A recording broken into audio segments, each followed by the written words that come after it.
Hello learners of all ages, my name is Mr. Montgomery. I teach 4th and 5th grade math, and today we're going to be talking about line plots and whole numbers and decimals. So we're going to be having in this chapter a lot of talk about data, analysis, graphs, the whole talk. And so what we're going to be learning in this lesson is we're going to be learning something about frequency tables, so how often certain numbers come up. We're also going to be trying to transfer data from one type of graph to another type of graph, and in this case it's going to be a line plot. Now, we have our example of someone who is trying to sell candles. So I have number of candles, I have the tally mark of how many times people have bought this many candles, and how often those tally marks appear, or in number form. So we have number of candles, 14 candles, 15 candles, 16 candles, 17 candles, and 20 candles. We have how many times those were bought, 3, 2, 4, 2, and 1, and the frequency that happened in for buying. All right, and so we're trying to transfer this data over to a line plot. Now, we're using a line plot to display the data, and we use X's over the numbers to have an equivalent value of 1 in this case. So first off, when we make a line graph, we have to figure out what our interval is, or going from one number to the next number. So you can count by ones like we did down here. You can count by twos, but if we count by twos, we're missing the odd numbers here. So it would be best for our interval to be one number, and our scale is where we would start and where we would end our data. So our scale is from 14 to 20. Our intervals are going from one number at a time. And now we need to transfer the data from our frequency table to our line plot. So how many times did 14 people buy 14 candles? According to our data, it's 3. So I'm going to put 3 X's. 1, 2, 3. I know they look like pluses, but I'm writing at an angle. Now, how many times is 15? 2, 1, 2. How many times is 16? 4, 1, 2, 3, 4. How many times did 17 appear? 2.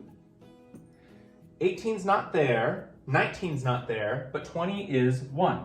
So I've transferred all my data from a frequency table to a line plot. And now that we have all this information, we can answer some of the questions that they have in the book. First off, the story is Jenna's gymnastics class is selling candles for a fundraiser, hence the candles being sold. She's keeping track of the number of candles sold by each student. Her data set is shown in a frequency table, which shows how many times each value occurs in the data set. So her frequency that's the number of students that are in her class. The tally mark is how many times that these number of candles were sold. So the first question they ask is, how many students are in the gymnastics class? We can look at the frequency part to figure out, okay, that's 3 and 2, that's 5. 5 and 4, that's 9. 9 and 2, that's 11. And 11 and 1 is 12, so 12 students are in her gymnastics class. Question 2 says, how many candles are sold in all? Well, in order for me to figure that one out, I'm going to have to take 14 times 3, 15 times 2, 16 times 4, 17 times 2, and 20 times 1 in order to get that answer. I'll save you a little bit of time. That's 190 candles. And then the last question says, what does it mean if there are no X's above the number, such as in 18 or 19? Yeah, that means that is not a number that we have sold for the number of candles. And the book example is, no one sold that number of candles. So you can see that we can use this data from both charts to figure out how to answer specific questions. All right, my 5th grade friends, if you take a look at page 283, you're going to be seeing that we're going to be doing practice problems 2 through 5. And the reason we're doing 2 through 5 is they're all related to one another. The directions say the table shows the weights of robots in a robotics competition. Use the table for exercises 2 through 5.